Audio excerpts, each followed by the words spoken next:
This is Jones & Co. Now, Alan Jones and Peter Credland.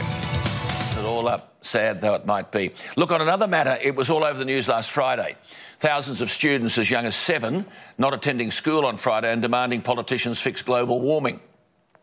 Many of them were accompanied by parents, many carrying very vulgar placards. Scott Morrison was pilloried because he said earlier in the Parliament he wanted more learning in schools and less activism. Senator Matt Canavan said last week, taking off school and protesting, you don't learn anything from that.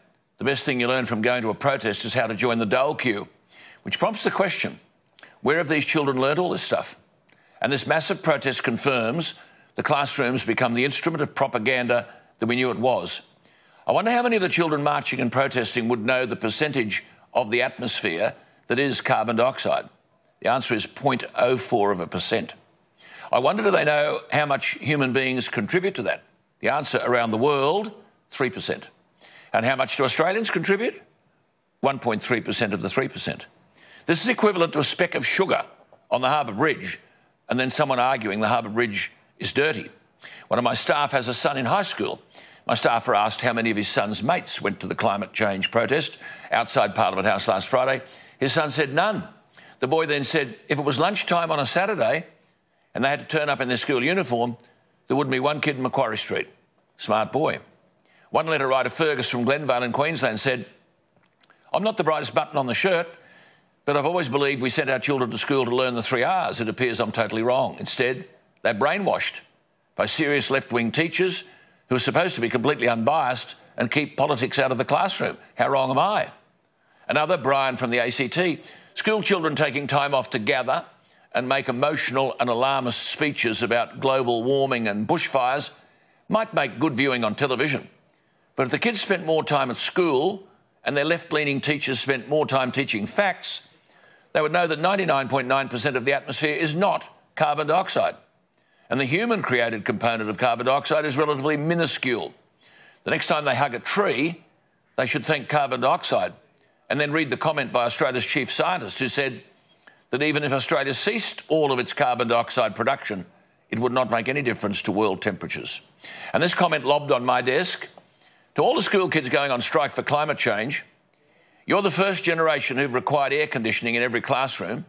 You want a TV in every room. Your classes are all computerised. You spend all day and night on electronic devices. More than ever, you don't walk or ride bikes to school, but arrive in caravans of private cars that choke suburban roads and worse, in rush hour traffic. You're the biggest consumers of manufactured goods ever and replace perfectly good, expensive luxury items just to stay trendy. Your scooters and skateboards are increasingly electric. Furthermore, the people driving your protests are the same people who insist on artificially inflating the population growth through immigration, which increases the need for energy, manufacturing and transport. The more people we have, the more forests and bushland we clear, and the more the environment is destroyed. How about this? Tell your teachers to switch off the aircon. Walk or ride to school. Switch off your devices and read a book.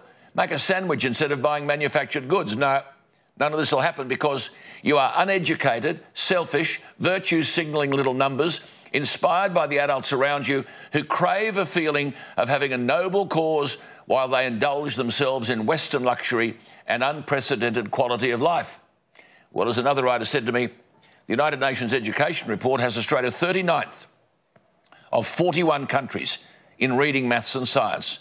Only Romania and Turkey are behind us. Perhaps the kids need to go on strike this Friday to protest against their teachers and the education establishment, which is betraying them. Strike for Action is the brainchild of a teenage student from Sweden who started boycotting classes before parliamentary elections in her nation back on September 9, and she continues to skip school every Friday. Of course, this is complete and utter rubbish. Sydney was almost washed off the planet last week with torrential rain, the most rain on a November day in 40 years. But in 2005, the global warming poster boy, Professor Tim Flannery, predicted Sydney's dams could be dry in as little as 2 years because global warming was drying up the rains, leaving the city, quote, facing extreme difficulties with water. In 2008, Flannery said the water problem was so severe for Adelaide that it may run out of water by early 2009.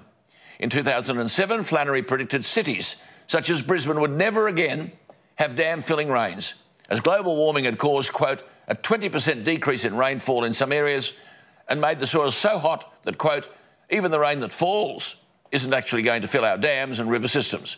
And of course, that's to say nothing of snow falling all around the world when the global warming alarmists told us children would never see snow again.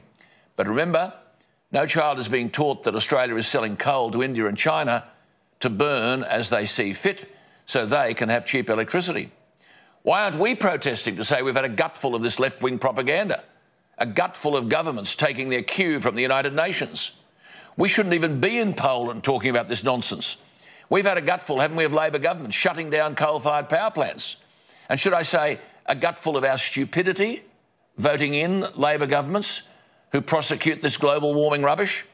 As one writer said to me, Alan, a way for ordinary Australians to fight back against the brainwashing of kids by teachers and universities on climate would be for prospective employers, particularly small business, to warn prospective employees that their intelligence will be tested with a 5 or 10 question quick quiz on carbon dioxide and climate. Wrong answers? No job. That'd straighten out the thinking of a few people. Another writer said the funny thing about this gathering of highly educated children on climate change is that these children will drive back home over the Harbour Bridge, made of iron and carbon. They'll take selfies on their mobile phones, powered by electricity, into their air-conditioned homes. Maybe they'll watch their electrically charged television. Their parents should be ashamed. No one will educate these kids on how we got to where we are using the abundant natural resources in this country. There should be some adults marching saying we love our fully powered country and we don't want to live like people did in the dark ages. 2 final comments from Ron.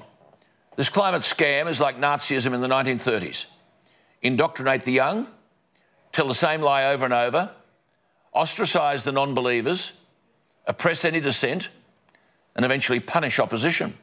Surely we can't allow this stuff to go on. Well, perhaps the final say belongs to Dr. Kevin Donnelly, whom we've had on this program and who has long argued that dramatic reform is needed in education so that we know what's being taught in the classroom. After the Victorian election and the triumph by Daniel Andrews, who closed down coal-fired power stations and proposed all this renewable energy nonsense, which could well see, I might add, Victoria in the coming months facing massive electricity shortages, Dr. Donnelly wrote, and I quote, Abraham Lincoln may very well have predicted the results of the Victorian election and the Liberals' troubles more broadly when he wrote amongst a raging civil war that, and I quote, the philosophy of the schoolroom in one generation will be the philosophy of government in the next. Think again.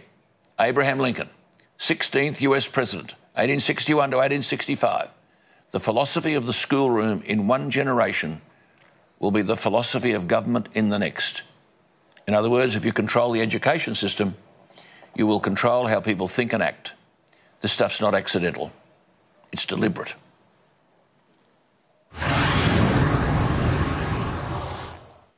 I think we're only waking up, aren't we? I hope we're waking up. Do you think we are?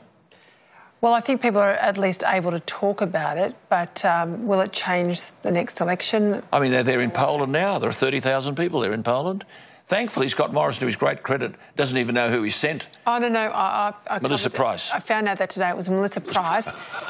Goodness me. But you know what was really interesting? This is a terrible thing, right? So here is Turkey inside the G20 now appealing to be kicked out into developing country status, developing national big story. So that they can get money out of this fund. Hand out. 100 billion. This Paris thing is about giving 100 billion from the developed countries. We're one of these pullets that's going to be plucked.